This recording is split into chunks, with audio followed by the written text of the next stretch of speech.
गया तारक महमूद साहब के पास। तारक महमूद साहब ने आगे मेरे जिस्म की डिमांड रख दी। मेरे भाइयों, औरत का साया नहीं था, मेरी पीठ पीछे मेरा भाई नहीं था, मैं अकेली थी, हम तीन बहनें, और मैं कार के आप लोगों के पास आई हूँ अब सोते, और मैं मशीन पे बैठती हूँ। मेरा कमाने का कोई जरिया नहीं है। मौत की धमकियाँ देते हैं। रात को भी एक बंदे ने कॉल की, उसने अपना नाम नहीं बताया। 3 दिन मुझे जुडिशल में रखा। कुछ ऑफिसर, 4-5 ऑफिसर हैं जो मेरे सामने बराना हालत में घूम रहे थे, जिनका नाम एक नताब वफाकी,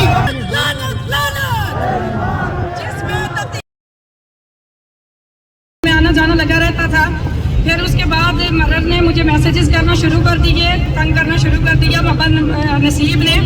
तो नसीब के खिलाफ जब मैंने इंक्वायरी शुरू करवाई तो इसी के बेस पे मेरी डाइवोर्स हुई, और मैंने जब डाइवोर्स हो गई तो मैंने इसी के खिलाफ जाके इंक्वायरी शुरू करवाई। CPO में जाके पेश हुई कि जनाब मेरे साथ इसने ये खेल खेला है। तो IG साहब ने रियाज बहारी साहब को इंक्वायरी दी। उन्होंने सारे एविडेंस देख के, CDR देख के इस बंदे पे FIR का हुक्म दे दिया। फिर मुझे DSP साहब के पास भेजा गया, तारक महमूद साहब के पास। तारक महमूद साहब ने आगे मेरे जिस्म की डिमांड रख दी। मेरे भाइयों,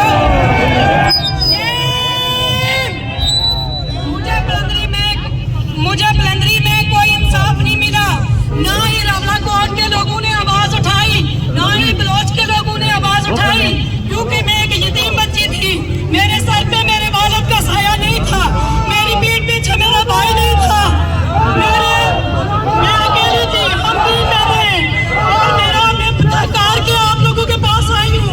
आप लोग मेरी ताकत हैं, आप लोगों की आखिरी उम्मीद मेरी आप लोग हैं। आज 6-7 माह से मैं अदालतों में जलील हो रही हूँ। रात को लोग सोते हैं और मैं मशीन पे बैठती हूँ। मेरा कमाने का कोई जरिया नहीं है, मेरा कोई भाई नहीं है जो मेरी हेल्प कर सके, और मैं बहुत मुसीबत से, बहुत परेशानियाँ उठा के इस केस को डील कर रही हूँ। और मैं कभी मुझे मौत की धमकियाँ देते हैं। रात को भी एक बंदे ने कॉल की, उसने अपना नाम नहीं बताया, उसका नंबर भी सेव नहीं हो रहा था। उसने कहा कि आप मौत का खेल खेल रही हो। मैंने ये कहा आगे से कि मौत तो आ जाए, इस जिंदगी से बेहतर है मेरे लिए मौत आ जाए। इंतजामिया ने मुझे सर से नंगा कर दिया, मेरा घर उजाड़ दिया। मेरे सामने 3 दिन मुझे जुडिशल में रखा।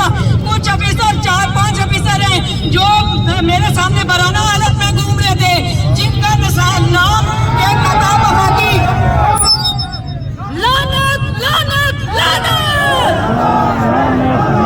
लानत लानत लानत, जिसमें तफ्तीशी नताब और नताब वफाकी है, तफ्तीशी इलियास और नजाकत, ये लियाकत था, और SP साहब कॉल पे मौजूद, DSP कॉल पे मौजूद। DSP ने जब ये मुझे बात की, लोगों उस वक्त मैंने गालियां दी। ये कहते हैं कि इसने गालियां दी हैं। हाँ, मैं तस्लीम करती हूँ आप लोगों के सामने, मैंने दी हैं गालियां। उस वक्त मैंने दी हैं गालियां जब ये कॉल पे मुझे कहता था कि मैं लाइव तुम्हें दिखा रहा था, तुम नहीं देखना चाह रही थी। अब रियल में देखो, जब तो 4 ऑफिसर मेरे सामने बराना हालत में थे, उस वक्त मैंने उसे कहा है कि कुत्ते की औलाद, तुम अपनी बेटी के सामने इनको पेश करो, अपनी माँ के सामने पेश करो। मैं तुम्हारे सामने इस तरह से पेश होके नहीं आऊंगी, और मैं बहुत थक हार के आप लोगों के सामने आई हूँ। मुझे पता है कि एक्शन कमेटी मुझे इंसाफ देगी, और मैं अपने भाइयों से रिक्वेस्ट कर रही हूँ, या मुझे गोली मार दें या फिर मुझे इंसाफ दें। खुदारा, आप मेरे भाई हैं, आप मेरे बाप की जगह पे हैं। अगर मेरा बाप जिंदा होता तो इन दरिंदों को आग लगा देता। मेरा बाप जिंदा नहीं है, मेरा भाई कोई नहीं है, इसलिए 3 दिन जुडिशल में रही हूँ मैं, और 3 दिन जुडिशल के बाद फिर भी साफी साहब ने उनको साफ सुन गया था, किसी ने भी मेरी आवाज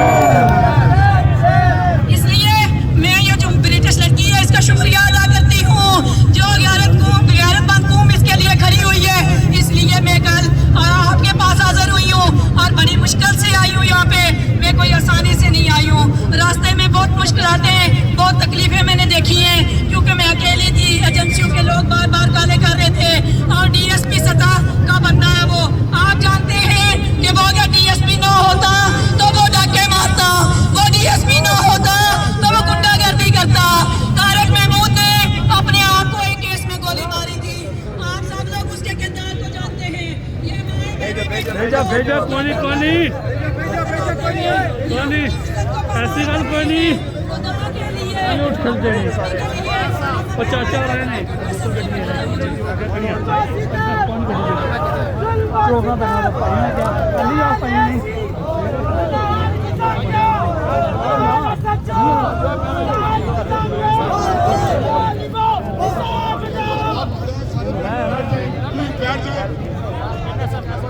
सारे बाप नहीं बैठ सकते हैं सर पर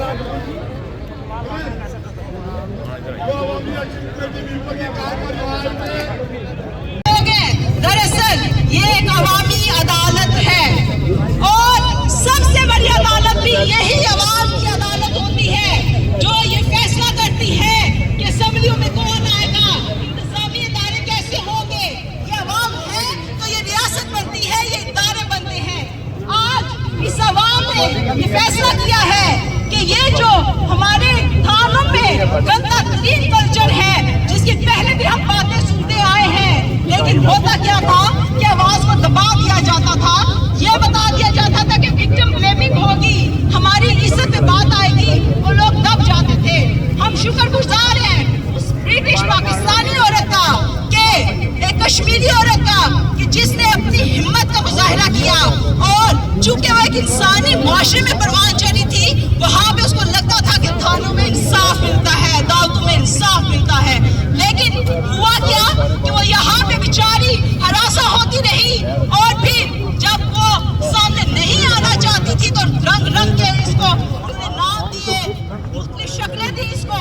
लेकिन अब आज ये जो लोग निकले हैं वो आवाज बनी उन बहुत सी माओ बहनों की कि जिन्होंने अभी आपके सामने आके बात की। तो हम यही मुतालबा करते हैं कि एक वर्दी में मौजूद इंसान अगर इस तरह की हरकतें कर रहा है तो जब तमाम सबूत सामने आ गए थे तो वो मुअत्तल नहीं होता, उन लोग इससे फारुग होता है, उसे सलाहों के बाहर होना चाहिए था।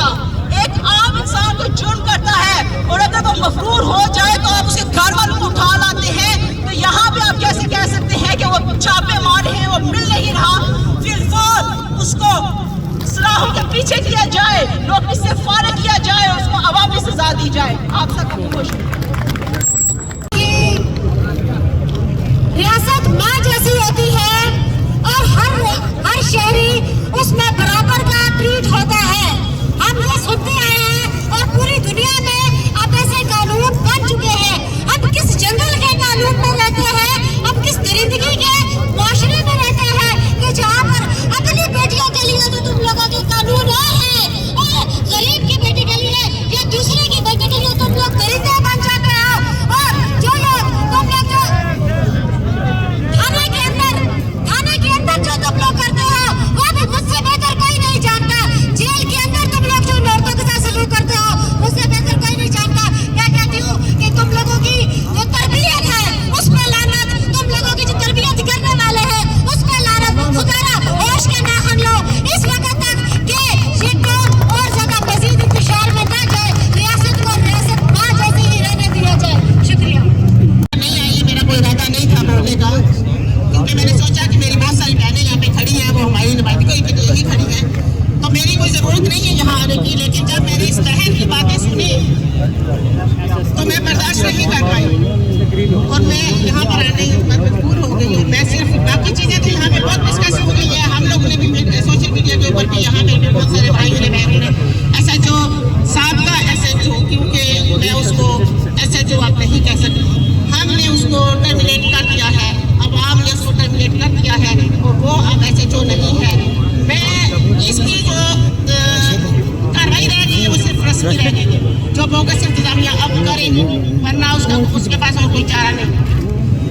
मैं सिर्फ इस प्लेटफॉर्म से इस वक्त जो हमारी हाई इंतजामिया है, चाहे वो DIG साहब है, चाहे वो कमिश्नर साहब है, चाहे वो chief justice of high court से, या chief justice of supreme court है, या SSP है, इन सबको सिर्फ एक पैगाम देना चाहती हूँ, वो ये कि अगर आपने इस केस में ट्रांसपेरेंट और फेयर इंक्वायरी नहीं की और अवाम की मंशा के मुताबिक उसको करारवाद की सजा नहीं दी, तो यकीन जाने कि इस हमाम में अब सब लगे हैं। और